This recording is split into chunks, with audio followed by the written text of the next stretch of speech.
Well, the teams are in for the Essendon versus Geelong game, and there's a couple of big changes, literally big changes.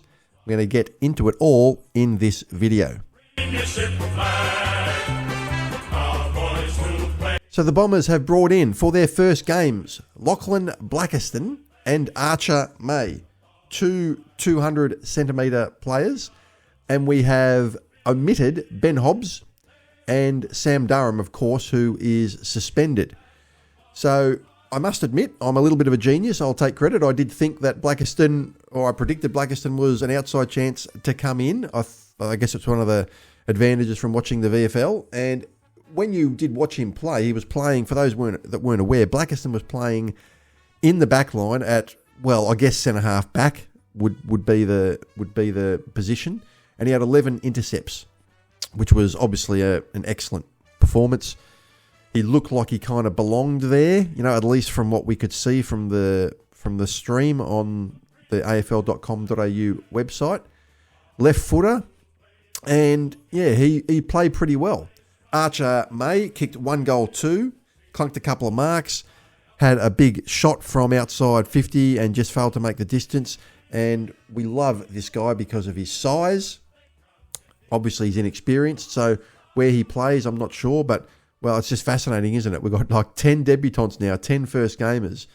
And it just goes to show you as well that this may be a silver lining, these injuries, because these players were picked up in the mid-season draft and they would not be on the list at all if it wasn't for these injuries. I'm not saying we want injuries, of course you don't. But these players would not be making their debut at all. So we've still got, obviously, Liam McMahon and Oscar Smart from the mid-season draft. McMahon was an emergency last week, so there's a chance that he'll debut. But I think they brought these two players in potentially for their, especially from Blackiston, for their ability to play defence. And obviously Geelong are a big-bodied team. One thing I've always noticed about Geelong, and it always infuriates me when we play them, they just seem bigger and stronger. I don't know if it's because of the blue stripes, that just makes it look bigger, but whenever we play them, they just look about, twice as big, twice as thick as our players, and it's just always frustrating. So Archer May is a huge, huge boy, very, very tall. They don't show the weight anymore. I think he weighs about 100, but he would weigh about 100 kilograms, I'm sure. So yeah, he is in the team. So let's have a look at the lineups. So from Essendon first, we've got Andrew McGrath, Jaden Laverty and Archie Roberts across the full back line. Zach Johnson, Jackson Pryor is playing centre-half back. It shows you how tight we are down there for tall players. And Angus Clark on the half-back flank. Xavier Dersma on the wing. Zach Merritt and Luaman Lual on the wing as well. He did line up on the wing last week. Archie Perkins, Nate Caddy and Nick Martin across the half-forward line. Archer May, Peter Wright and Isaac Kako. So we're going to try to stretch Geelong's defence, obviously, with two 200-centimetre tall players down there.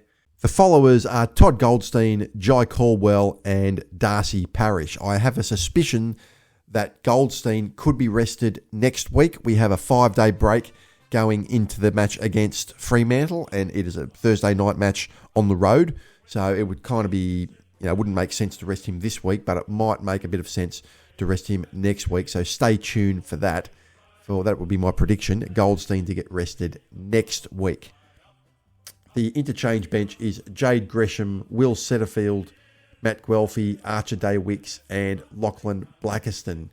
So just looking at the interchange, they generally go for a running player for the sub. So I'd suggest it's probably going to be, Gresham or Archer Daywicks. It could be Guelphy. I don't think it's going to be Setterfield. Setterfield was one of our best players against Carlton, shutting down Cripps, so it's not going to be him. And I don't think it's going to be Blackiston just because of the position that he's going to be expected to play. So I don't think it's going to be him. So I think the sub is probably going to be either Gresham, Daywicks or Guelphy. The emergencies are Hobbs' first emergency, Dylan Shield and Vigo Vicentini. I think the decision to admit Hobbs this week is a good one. It's something that I have been on about for a couple of weeks now in my preview thread. If you guys have paid attention, I have said that his form has been, a bit scratchy. His kicking has been poor. He can't really seem to kick over a jam tin. He is a bit of an in and under player. He's got some strengths, of course, But at the end of the day, you need to be able to kick. And even if you're an average kick, you need to be able to actually get the ball. And that's something he hasn't really been doing either. So it's perhaps not surprising that Hobbs is out this week.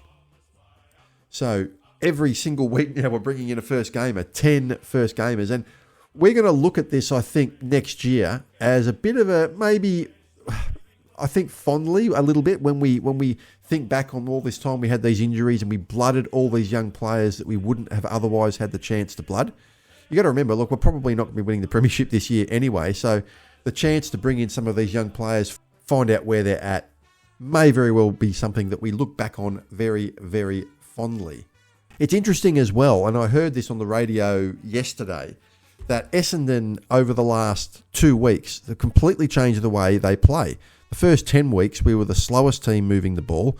We kicked backwards more than any other team in the first 10 weeks of the season, and we're among the teams that kick backwards the least amount over the last 2 weeks. We were the slowest team with the way we move the ball over the first 10 weeks of the season, and the last 2 weeks, we've been the quickest team to move the ball. So we've gone from one extreme to the other. So we have, and look, it's pretty obvious when you watch us play. We're obviously not playing the same as we did prior to the, around the Bulldogs game and prior to that, where we were just trying to defend with the ball, hold the ball as a means of defence, which is not really defending. I mean, it kind of is because the opposition can't score, but you need to actually learn to defend without the ball, and you end up getting exposed, which I think we often did against the good teams. Now we're looking to move the ball a bit quicker. So how are we going to do that against Geelong? Well, it's pretty obvious, and I did mention this in my video of the Geelong preview. Geelong do struggle a little bit. They're 4 wins and 20 losses when the opposition have 42% of time in possession. And you need to be able to play a bit like GWS have played against them down at Kardinia Park, where they've had a lot of success, where they zigzag the ball, switch play from one side of the ground to the other. Don't just go straight down the ground, which plays into the hands of Tom Stewart. But, zigzag, switch play from one side of the ground to the other and force Geelong to chase you, force Geelong to actually man up and don't play the game on their terms. Now, it doesn't guarantee a win, of course. At the end of the day, Geelong are a much better team than us and we're probably going to be outclassed. But at the end of the day, that is how we're going to have to play if we're to have any chance of winning the game and if we're to have any chance of being competitive in the game. We can't just play into Geelong's hands. We need to be able to set the agenda and have Geelong chase us instead of us chase them. So 42%, that is the key number. If you have that, you're a chance to beat Geelong. Geelong's lineup, by the way, just quickly, they have Bailey Smith into the team. He was a late out last week. This was pretty much expected. Ted Closey, you can see he's out. You can see their team there. It's obviously a very, very good team. We need to keep the ball out of the hands of Brian Myers and others. They're players that just find, teammates inside 50. And we also need to stop them having shots for goal inside that 20 to 25 metre range. One thing Geelong are very, very good at is efficiency. They're very, very good at using the ball. And one of the things about using the ball is to be able to get shots at goal or marks in the forward 50 close to goal, like inside that 20 to 25 metre range. I look at Ollie Dempsey and he always seems to have shots, in that, 15 to 20 metres out from goal. So that's one thing we're going to have to do to stop Geelong. So what do you guys think? 2 more first gamers, 10 first gamers this year. Amazing, really, when you look at it. So we've got 2 first gamers. We've got Angus Clark, who's a 3-gamer, Lawal, who's a second gamer, Day Wicks, who's played about 5 games. So it would be one of the great wins if we could get it, but, let's just watch it and hope that a miracle can unfold. So let me know what you guys think in the comments. Like and subscribe to this channel. Have a great day, everybody, as always, and go Bombers.